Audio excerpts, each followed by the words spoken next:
On this day in history, January 25th, 1533, Henry VIII of England secretly marries his second wife, Anne Boleyn.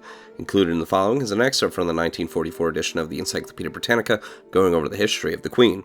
Anne Boleyn, or Boleyn, born circa 1507, died 1536, Queen of Henry VIII of England, daughter of Sir Thomas Boleyn, afterwards Earl of Wiltshire and Ormond, and of Elizabeth, daughter of Thomas Howard, Earl of Surrey, afterwards Duke of Norfolk, was born according to Camden in 1507, but an earlier date, 1502 or 1501, is given by some later writers. She visited France with her father about 1519 and was attached to the service of Queen Claude for a short time. She returned in 1521 or 1522 to England. Among her admirers was the poet Sir Thomas Wyatt, and among her definite suitors was Henry Percy, heir of the Earl of Northumberland. A series of grants and favors bestowed by Henry on her father between 1522 and 1525 have been regarded, with little justification, as a symptom of the king's affections. Anne, however, had no intention of being the king's mistress. She meant to be his queen. There is no absolute proof that Henry's passion was anterior to the proceedings taken for the divorce in May 1527, the celebrated love letters being undated. After the king's final separation from his wife in July 1531, Anne accompanied Henry on the visit to Francis I in 1532, while Catherine was left at home, neglected and practically a prisoner. Henry married her about January 25, 1533. The exact date is unknown, their union not being made public till the following Easter. Subsequently, on May 28th, their marriage was declared valid, and that with Catherine null, and in June Anne was crowned at Westminster Hall. A weak, giddy woman of no stability of character, her success turned her head and caused her to behave with insolence and impropriety, in strong contrast with Catherine's quiet dignity under her misfortunes.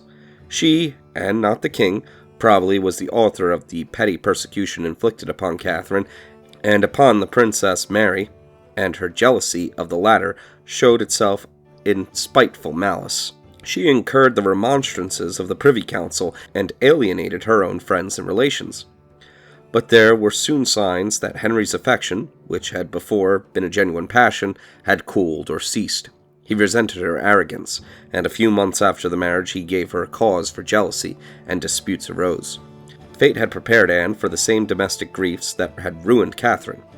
In September 1533, the birth of a daughter, afterwards Queen Elizabeth, instead of the long-hoped-for son, was a heavy disappointment.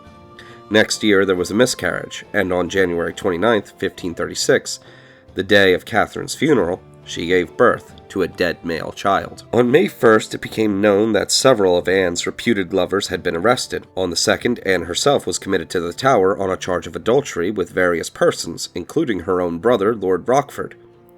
On the 12th, Sir Francis Weston, Henry Norris, William Brereton, and Mark Smeaton were declared guilty of high treason, while Anne herself and Lord Rochford were condemned unanimously by an assembly of 26 peers on the 15th. Her uncle, the Duke of Norfolk, persisted as Lord Steward, and gave sentence, weeping, that his niece was to be burned or beheaded, as pleased the king. Her former lover, the Earl of Northumberland, left the court, seized with a sudden illness. Her father had declared his conviction of his daughter's guilt at the trial of her reputed lovers. On the 16th, Anne informed Cranmer of a certain supposed impediment to her marriage with the king, according to some accounts a previous marriage with Northumberland, though the latter solemnly and positively denied it, which was never disclosed, but was pronounced on the 17th sufficient to invalidate her marriage.